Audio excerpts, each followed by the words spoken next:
নমস্কাৰ।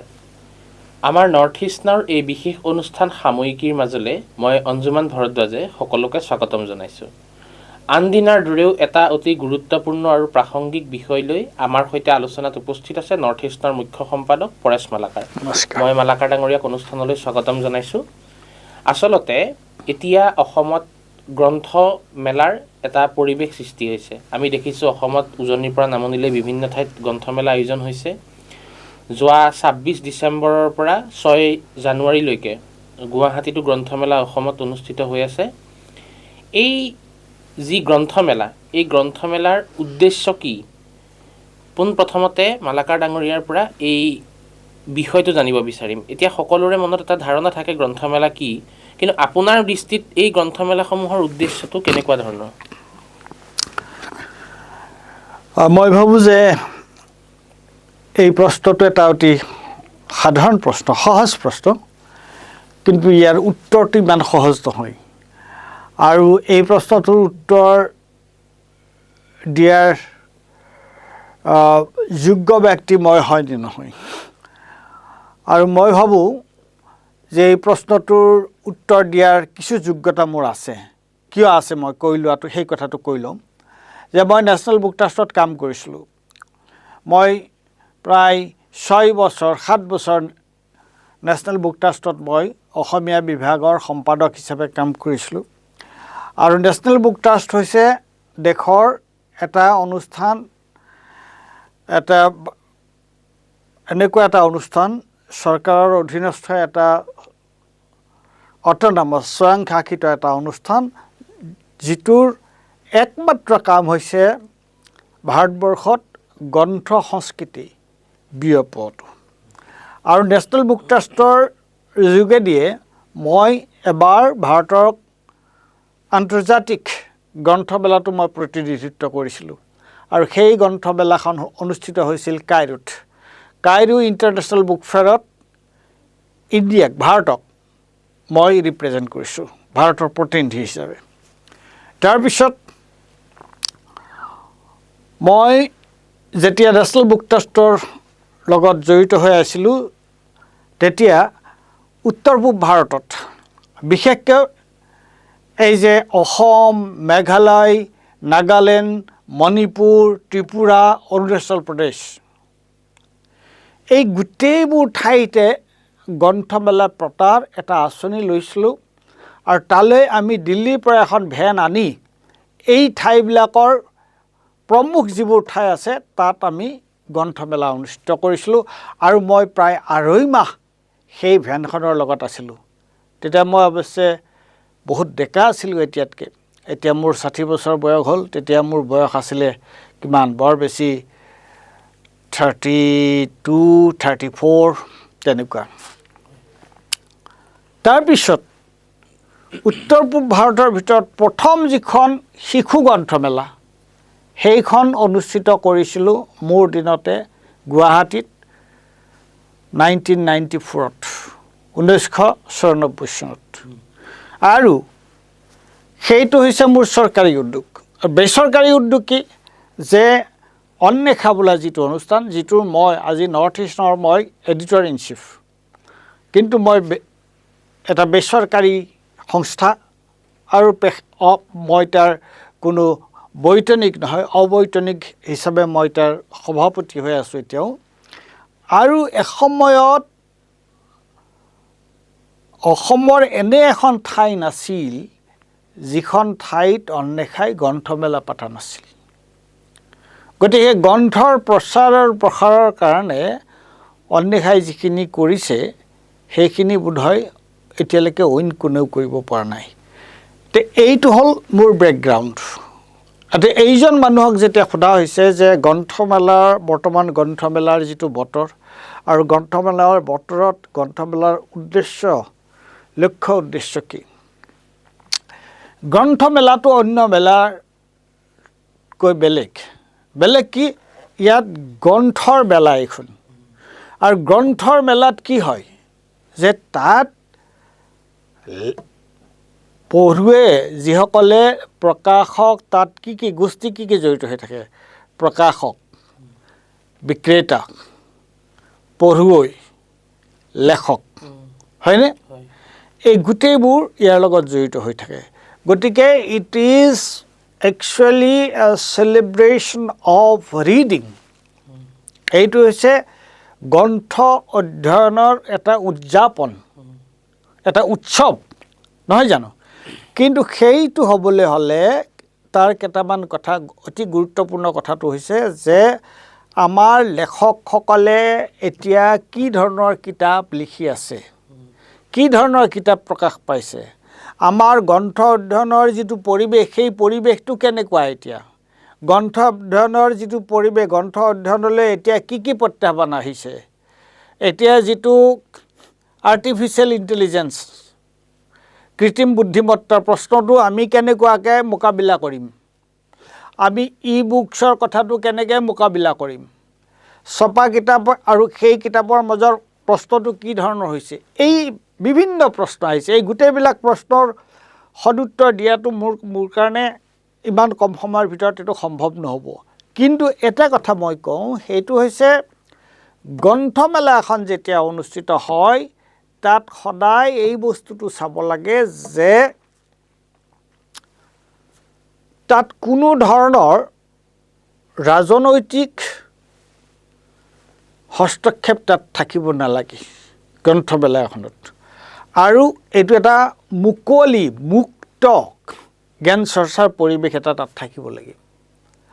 আৰু এইটো যেতিয়া অসমত প্ৰথম গ্ৰন্থমেলা হৈছিলে 1984 চনত, 1984ত দুৰ্ভাগ্য আমাৰ এইটোৱে যে 1984ত চন্দ্ৰপ্ৰসাদ শইকীয়া থাকোঁতে যিখন গ্ৰন্থমেলা জৰ্জ ফিল্ডত হৈছিল, তাৰ পিছৰ কোনো এখন গ্ৰন্থমেলাই সেইটো পৰ্যায়লৈকে যাব নোৱাৰিলে। নেশ্যনেল বুক ট্ৰাষ্টৰ উদ্যোগত হৈছিল তেতিয়া। কোনে সেইখন গ্ৰন্থমেলা উদ্বোধন কৰিবৰ কাৰণে আহিছিল? ভাৰতৰ উপৰাষ্ট্ৰপতি। ভাৰতৰ অসমৰ সেই সময়ৰ এই গ্ৰন্থমেলাখন প্ৰকাশন পৰিষদে অনুষ্ঠিত কৰা গ্ৰন্থমেলাখন উদ্বোধন কৰিবলৈ আহিছিল ভাৰতৰ উপৰাষ্ট্ৰপতি আৰ ভেংকটৰমন।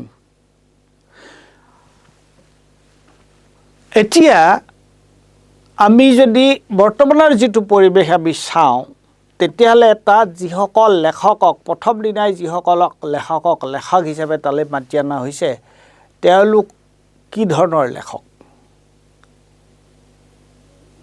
তেওঁলোকে কি ধৰণৰ লেখক হিচাপে তেওঁলোকৰ স্বীকৃতি কি, সমসাময়িক ভাৰতবৰ্ষৰ যিসকল প্ৰখ্যাত লেখক, সেই লেখকসকলৰ ভিতৰত তেওঁলোকক অগ্ৰাধিকাৰ দিয়া হয়নে বা তেওঁলোকে স্থান পায়নে? প্ৰথম প্ৰশ্নটো হ'ল সেইটো, নাপায়। ২ নম্বৰ কথা, যোৱা সময়ছোৱাত আমাৰ অসমত কি ধৰণৰ কিতাপ পত্ৰ ওলাইছে, এইবোৰ প্ৰশ্নই, এই প্ৰশ্নবিলাকৰ পৰা উত্তৰ বিচাৰিব লাগিব আমি। যে যোৱা সময়ছোৱাত অসমত অসমীয়া গল্প, কবিতা, প্ৰবন্ধ আমি যদি সকলো চাওঁ, মোৰ কাৰণে এইটো এটা মুস্কিল হৈ যায় যে কেইখন ভাল কিতাপ, কেইখন আচলতে মানসম্পন্ন কিতাপ ওলাইছে। তেতিয়াহ'লে গ্ৰন্থমেলাৰ বাকৰিত এই প্ৰশ্নবিলাকৰ আলোচনা হৈছে নহৈছে? গ্ৰন্থমেলা কেৱল এটা ফৰ্ম নহয়, কেৱল এটা ষ্ট্ৰাকচাৰ নহয় যে গ্ৰন্থমেলা এখন আহিল, বছৰে গ্ৰন্থমেলা এখন অনুষ্ঠিত হ'ব, তাত মানুহ সাজি কাচি যাব, তাত অমুক হ'ব তমুক হ'ব। যে প্ৰথম কথা, কি কিতাপ ওলাইছে? এক, অসমীয়া ভাষাত। কি কিতাপ ওলাইছে বাংলা ভাষাত? ইয়াত বাংলা ভাষাৰ কিতাপো আহে। কি কিতাপ ওলাইছে ইংৰাজী ভাষাত? ইয়াতে আমাৰ ওচৰ চুবুৰীয়া, মই বাকীলৈ নাযাওঁ, মই উৰিয়া, পাঞ্জাবী, মালায়ালাম বা অন্যান্য ভাষালৈ নাযাওঁ, কাৰণ সেইবিলাক ভাষাত আমাৰ কোনো চৰ্চা কৰা মানুহৰ সংখ্যাটো নাই। কিন্তু 4টা ভাষা, অসমীয়া প্ৰধানত, ইংৰাজী, বাংলা আৰু কিছু পৰিমাণে হিন্দী। তে এই অসমীয়াত বৰ্তমানৰ ভাষা সাহিত্যৰ আমাৰ অৱস্থাটো কি? তাত কি প্ৰদৰ্শন কৰা হৈছে? এক, ইংৰাজীৰ যিবিলাক ইণ্টাৰনেশ্যনেলি যিবিলাক ভাল কিতাপ, যিবোৰ কিতাপ সাধাৰণতে আমাৰ ইয়াত নাহে, আনকি কিছুমান কিতাপ অনলাইনো উপলব্ধ নহয়, যে সেইবোৰ সেই ধৰণৰ প্ৰকাশক বা বিতৰক আহি আমাৰ ইয়াত অংশগ্ৰহণ কৰিছেনে? প্ৰশ্ন। বাংলা কিতাপৰ ৰিপ্ৰেজেণ্টেশ্যনটো তাত কেনেকুৱা হৈছে? হিন্দী কিতাপ এটা প্ৰতিনিধিত্বমূলক আমি ৰিপ্ৰেজেণ্টেশ্যন তাত আমি পাইছোঁনে? গতিকে এই প্ৰশ্নবোৰ যদি আমি চালে গম পাম, এই প্ৰশ্নবিলাকৰ উত্তৰ যদি আমি বিচাৰোঁ, তেতিয়াই গম পাম যে এই গ্ৰন্থমেলাৰ যিটো পৰিৱেশটো ঠিকে আছে, কিন্তু গ্ৰন্থমেলা সঁচা অৰ্থত এইখন গ্ৰন্থমেলাৰ পৰা আমি কি পাইছোঁ, কি বিচাৰিছোঁ বা কি পাইছোঁ, এই প্ৰশ্নবোৰ কিন্তু উত্থাপন হয়। হয়, এতিয়া আপুনি গ্ৰন্থমেলাৰ যিদিনা আৰম্ভণি হ'ল, তাৰ পিছতেই আমি দেখিলোঁ যে অসমৰ 818গৰাকী যুৱ লেখকক চৰকাৰে 25,000কৈ টকা প্ৰদান কৰিলে। আপুনি এই গোটেই যিটো চৰকাৰৰ যিটো পদক্ষেপ আৰু যিটো আপুনি গ্ৰন্থ সংস্কৃতিৰ কথা ক'লে আৰু আপুনি যিটো গ্ৰন্থ অধ্যয়নৰ উদযাপনৰ কথা ক'লে, সেই দুইটা বস্তু আপুনি একেলগে চায়নে, বা যদি চায় কি দৃষ্টিকোণেৰে চায় বিষয়টো? এইটো এটা অতি প্ৰাসংগিক প্ৰশ্ন, কিয়নো 800 যুৱ লেখক, মই ক'ম যে এই যে 800 যুৱ লেখক, এই যিটো কথা, এই কথাটো এটা অত্যন্ত ভ্ৰান্ত কথা। আমাৰ অসমীয়া সাহিত্যত লেখক হিচাপে স্বীকৃতি পাব লগা 800 যুৱ লেখক নাই। গতিকে চৰকাৰে ক'ৰ পৰা কেনেকুৱাকৈ বিচাৰি উলিয়াইছে সেইটো কথা মই নাজানো, আৰু চৰকাৰৰ উদ্দেশ্য কি সেইটোও মই নাজানো নহয়, জানো। চৰকাৰৰ উদ্দেশ্যটো হৈছে নিৰ্বাচন আহি আছে, গতিকে সামান্য হ'লেও যদি যিবোৰে লিখা মেলা কৰে তেওঁলোকক পুৰস্কাৰ দি তেওঁলোকৰ মুখ বন্ধ কৰা, যিটো মুখ্যমন্ত্ৰীয়ে ক'লেই যে জুই জ্বলাবলৈ লিখিব নালাগে, জুই নুমাবলৈহে লিখিব লাগে। এজন লেখকে কি লিখিব কি নিলিখিব সেইটো লেখকজনৰ নিজৰ কথা। লেখক এজনে যদি মুখ্যমন্ত্ৰীৰ নিৰ্দেশ মতে, পৰামৰ্শ মতে, শ্ৰুতলিপি মতে তেওঁলোকে লিখা মেলা কৰে, তেতিয়াহ'লে প্ৰথমতেই মই ক'ম যে তেওঁলোক লেখকেই নহয়। মই খুব স্পষ্টভাৱে কৈছোঁ যে 800 যুৱ লেখক আমাৰ অসমীয়া ভাষাত নাই। হয়তো তাৰ এটা 1 or 2% থাকিব পাৰে, 800 যে নাই মই নিশ্চিত।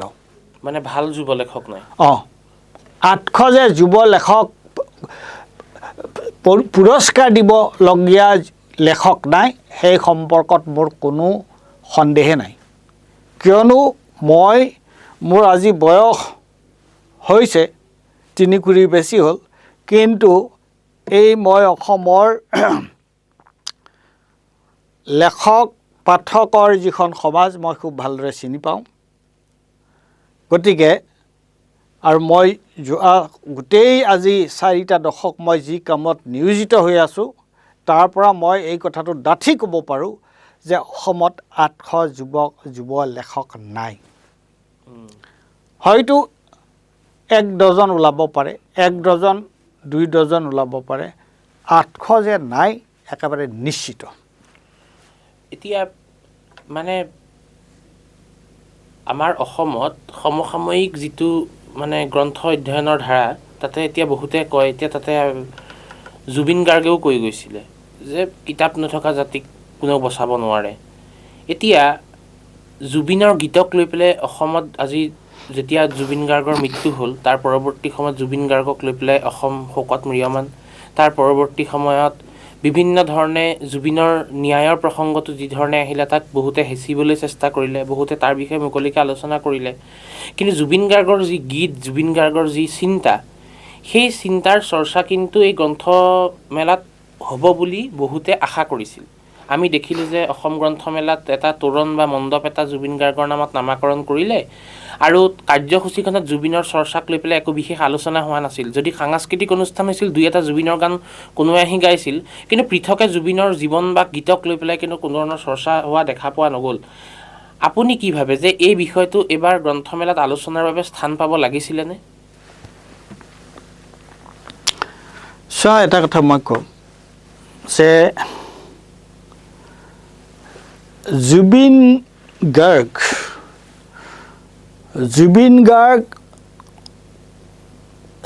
গাৰ্গৰ যিটো প্ৰতিভা আৰু জুবিন গাৰ্গৰ যিটো ব্যক্তিত্ব,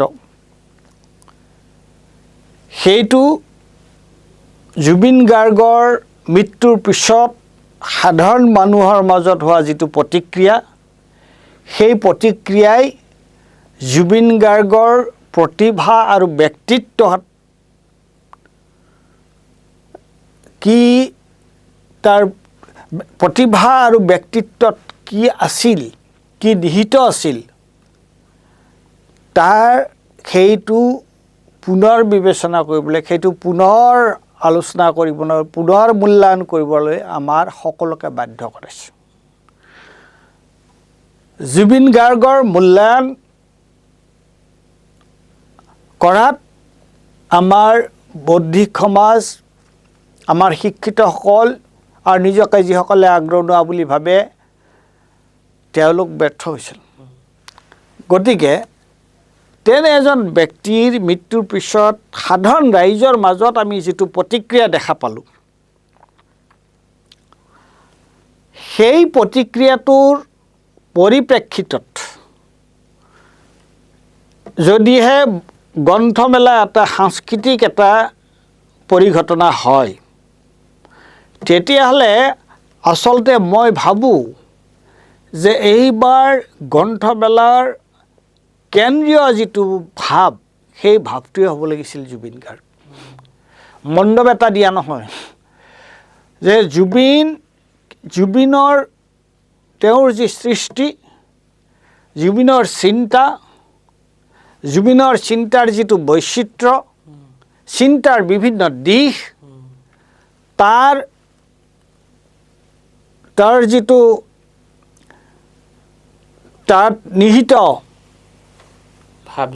যিটো শক্তি, তাৰ যিটো বলিষ্ঠ, তাৰ যিবিলাক উপাদান, তাৰ যিবোৰ দুৰ্বলতা, আৰু সমসাময়িক সমাজত, সমসাময়িক সময়ত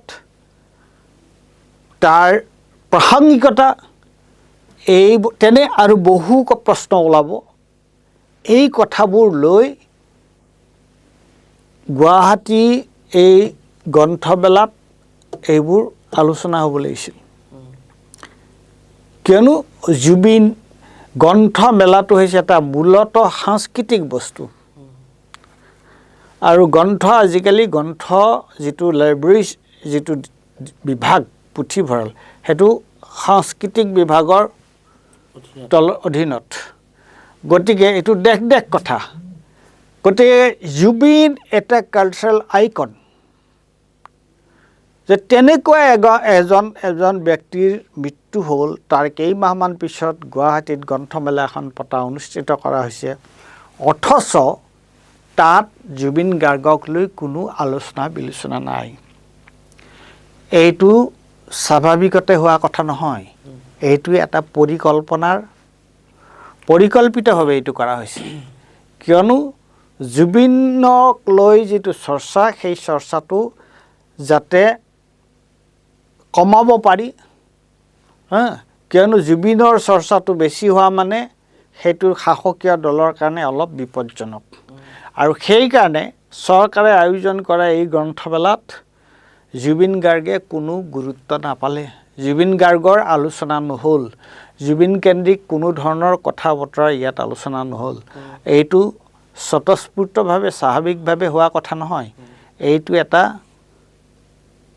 পূৰ্ব নিৰ্ধাৰিত, এইটো এটা পৰিকল্পনা প্ৰসূত এটা কথা। এতিয়া একেবাৰে শেষত আহিছোঁ।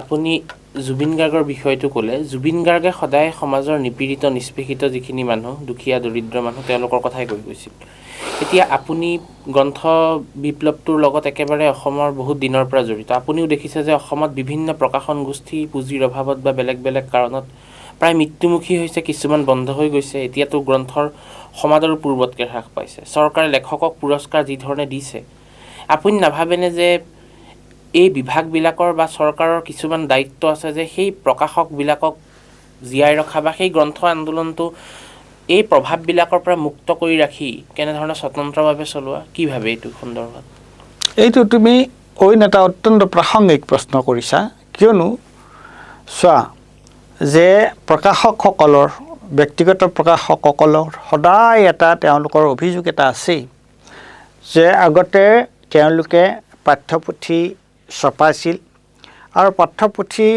পৰা ৰাহি হোৱা পইচাৰে তেওঁলোকে অন্য বাহিৰা কিতাপ বুলি কৈছিল আচলতে এইটো বাহিৰা কিতাপ নহয় পাঠ্যপুথিৰ বহিৰ্ভূত কিতাপ এইবোৰ পৃষ্ঠাহে বেছি গুৰুত্বপূৰ্ণ কিতাপ সেই কিতাপবিলাক তেওঁলোকে প্ৰকাশ কৰিছিল আৰু অসমীয়া তাৰ দ্বাৰা পাঠক উপকৃত হৈছিল লেখক উপকৃত হৈছিল কিন্তু যেতিয়া পাঠ্যপুথি প্ৰকাশৰ গোটেই কথাটো চৰকাৰৰ হাতলৈ লৈ গ'ল তেতিয়া তাৰ দ্বাৰা এই প্ৰকাশকসকল ব্যক্তিগত প্ৰকাশকসকল বঞ্চিত হ'ল হয়নে তাৰপিছত দ্বিতীয় এটা কথা হ'ল যে চৰকাৰে যিবোৰ কিতাপ লয় আজি তোমাৰ সৰ্বশিক্ষা অভিযান তাৰপিছত তোমাৰ ৰুচা এইবিলাকত তোমাৰ বৃহৎ বৃহৎ পৰিমাণৰ কিতাপ তেওঁলোকে ক্ৰয় কৰে আৰু কথা হ'ল যে এতিয়া কি হৈছে যে তেওঁলোকে যেতিয়া এই অনুষ্ঠানবিলাকে যেতিয়া কিতাপ ক্ৰয় কৰে তেওঁলোকে আকৌ কৰে কি তেওঁলোকে মূলতঃ চৰকাৰী সংস্থাবিলাকৰ পৰাহে কিতাপ লয় পাব্লিকেশ্যন বোৰ্ডৰ কিতাপ লয় শিশু সাহিত্য ন্যাসৰ কিতাপ লয় নেশ্যনেল বুক ট্ৰাষ্টৰ কিতাপ লয় তেওঁলোকে কয় যে তেওঁলোকৰ এই কিতাপবিলাকৰ এটা ষ্টেণ্ডাৰ্ড এটা আছে নেশ্যনেল বুক ট্ৰাষ্টৰ কিতাপৰ ষ্টেণ্ডাৰ্ড এটা আছে মই কওঁ সঁচা কথা পাব্লিকেশ্যন বোৰ্ডৰো আছে কিন্তু শিশু সাহিত্য ন্যাসে যি কিতাপ উলিয়াইছে বাকী সবেই তেনেকুৱা ধৰণৰ কিতাপ উলিয়াইছে এতিয়া প্ৰশ্নটো হৈছে যে তুমি যদি তেওঁলোকে যেতিয়া কোটি টকাৰ কিতাপ কিনে আৰু কোটি টকাৰ কিতাপ কিনোতে তেওঁলোকে যদি মূলতঃ চৰকাৰী সংস্থাবিলাকৰ পৰা কিতাপ কিনে তেতিয়াহ'লে চৰকাৰৰ পইচা চৰকাৰী সংস্থাকে যোৱা হ'ল হয়নে তাৰ দ্বাৰাতো বাকী যি ব্যক্তিগত সংস্থা আছে তেওঁলোকতো উপকৃত নহ'ল আজি পুথিভঁৰালত তেওঁলোকৰ যিটো কিতাপ কিনাৰ যিটো স্কিম আছে কেইখন কিতাপ এটা পাব্লিশ্বাৰৰ এখন কিতাপৰ কেই কপি তেওঁলোকে লয় বৰ বেছি 30 কপি 30 কপি কিতাপত কি হ'ব তাত গতিকে এই যে তেওঁলোকে যুৱ লেখকক ইমান পইচা দিছে কিন্তু প্ৰকাশকসকলক যিসকলে বিভিন্ন উদ্যোগ লৈ ভাল কিতাপ প্ৰকাশ কৰি আছে সেই প্ৰকাশকসকলক তেওঁলোকে কি উদগনি দিছে এটা ভাল কাম কৰিছে যে যিটো প্ৰকাশন পৰিষদৰ পুৰস্কাৰ তাত তাৰ বঁটাত এটা পইচা কিবা এটা তেওঁলোকে পাব্লিশ্বাৰকো দিয়ে wish is a very good thing খুব ভাল কথা সেইটো আৰু সকলোৱে আমি সেইটো প্ৰশংসা কৰিবলগীয়া কথা কিন্তু সেইটো এটা অতি সামান্য কথা কিয়নো যিসকল প্ৰকাশকে কিতাপ যোৱা সময়ছোৱাত পাব্লিছ কৰি আছে তোমালোকে এটা কমিটি কৰা আৰু কমিটি কৰোঁতে তোমালোকৰ কিন্তু কমিটিটো খুব মানে বস্তুৰ যিবিলাকে কোনো পক্ষপাতিত্ব নকৰিব তেনেকুৱা ধৰণৰ মানুহৰ কমিটি কৰা কমিটি কৰি তোমালোকে চোৱা যে যোৱা সময়ছোৱাত কোন পাব্লিশ্বাৰে নিজৰ উদ্যোগত কি ধৰণৰ কিতাপ পাব্লিছ কৰি আছে সেই কিতাপৰ গুণাগুণ কি তাৰ ভিত্তিত তেওঁলোকক তোমালোকে এটা গ্ৰাণ্ট কিয় দিব নোৱাৰে পাব্লিছিং গ্ৰাণ্ট এটা কিয় দিব নোৱাৰে চৰকাৰে সেইটো ব্যৱস্থা কিয় নকৰে এতিয়া ৰুচাত এই যে ৰাষ্ট্ৰীয় ৰুচা তোমাৰ কি তাৰ মাধ্যমিক শিক্ষা সংসদ এতিয়া প্ৰশ্নটো হৈছে তেওঁলোকৰ কোটি টকাৰ বাজেট তেওঁলোকে কয় আজি আমি প্ৰায় মই পাব্লিশ্বাৰ হিচাপেও এইটো সমস্যাৰ সন্মুখীন হৈছোঁ। তেওঁলোকে কয় যে আমাক কিতাপ লাগে, এই কিতাপবোৰ লাগে। তে সেই কিতাপবিলাক অসমীয়াত নাইয়ে, ক'ৰ পৰা তেওঁলোকে পাব? তেওঁলোকে যদি ক'লেহেঁতেন যে এই কিতাপবিলাক আমাক লাগে, এই ধৰণৰ কিতাপ আপোনালোকে ডেভেলপ কৰক, প্ৰডিউচ কৰক, আমি আপোনালোকক ছাপোৰ্ট কৰিম, তেতিয়াহে হ'ব। আজি Indira Gandhi national centre for the arts তেওঁলোকে কৈছিলে যে আমি অসমৰ 5টা উত্তৰ পূব ভাৰতৰ 5টা ভাষাত আমি কিতাপ উলিয়াম। তাৰ কাৰণে তেওঁলোকে আমাক এটা গ্ৰাণ্ট দিছিলে অন্বেষাক 30 লক্ষ টকাৰ, আৰু আমি ধুনীয়াকৈ সকলো কৰি পেলাই তেওঁলোকক দি দিলোঁ। এই ধৰণৰ প্ৰচেষ্টাহে হ'ব লাগে। তাৰপিছত তেওঁলোকে এতিয়ালৈকে পাব্লিছ কৰা নাই, ইটছ দেয়াৰ প্ৰব্লেম। কিন্তু তেনেকুৱা ধৰণৰ হ'লেহে প্ৰকাশকবিলাক উপকৃত হ'ব, নহ'লে কেনেকৈ প্ৰকাশক উপকৃত হ'ব? কিতাপ ক'ৰ পৰা? কিতাপেই নাথাকিলে তুমি এই ধৰণৰ ছাবজেক্ট মেটাৰ কিতাপ বিচাৰা। তাৰপিছত অন্য এটা সমস্যা আছে, ক'ভিডৰ সময়ত সকলো উদ্যোগৰ কি অৱস্থা হ'ল? এতিয়া তেওঁলোকে চিনেমা উদ্যোগৰ কাৰণে পইচা দিলে, অভিনয় কৰা মানুহবিলাকক, থিয়েটাৰবিলাকক পইচা দিলে, পাব্লিশ্বাৰবিলাকৰ কি হ'ল? পাব্লিশ্বাৰবিলাকেতো এক পইচাও নাপালে। গতিকে তাৰমানে কি হৈছে যে আচলতে এই যিটো বৌদ্ধিক বা মুক্ত চিন্তা আৰু সৃষ্টিশীল চিন্তাৰ লগত জড়িত হৈছে প্ৰকাশন বস্তুটো। গতিকে আওপকীয়াকৈ আচলতে চৰকাৰে যুৱ পুৰস্কাৰ দি তেওঁলোকে নিৰ্বাচনৰ ক্ষেত্ৰত তেওঁলোকে যিয়েই নকৰক কিয়, তেওঁলোকে কিন্তু এটা সৃষ্টিশীল যিটো পৰিৱেশ, সেই পৰিৱেশটো সজীৱ কৰি ৰখাৰ কাৰণে কোনো ধৰণৰ পৰিৱেশ এতিয়া নাই। আৰু গ্ৰন্থমেলাৰ প্ৰশ্নটো সেইটোৱে হৈছে, মই যে কৈছোঁ যে য'ত মানুহৰ ব্যক্তি স্বাধীনতা নাই, য'ত মানুহে মুকলিকৈ কথা পাতিব নোৱাৰে, আজি গ্ৰন্থমেলাত অনুষ্ঠিত হৈছে, তাত যে এই ধৰণৰ আলোচনা চক্ৰ এখন হ'ব পাৰেনে যে সৃষ্টিশীল চেণ্টাৰ কাৰণে প্ৰয়োজনীয় পটভূমিটো কি বা প্ৰয়োজনীয় চৰ্তবোৰ কি? য'ত বাক স্বাধীনতাৰ ওপৰত নিয়ন্ত্ৰণ, তাত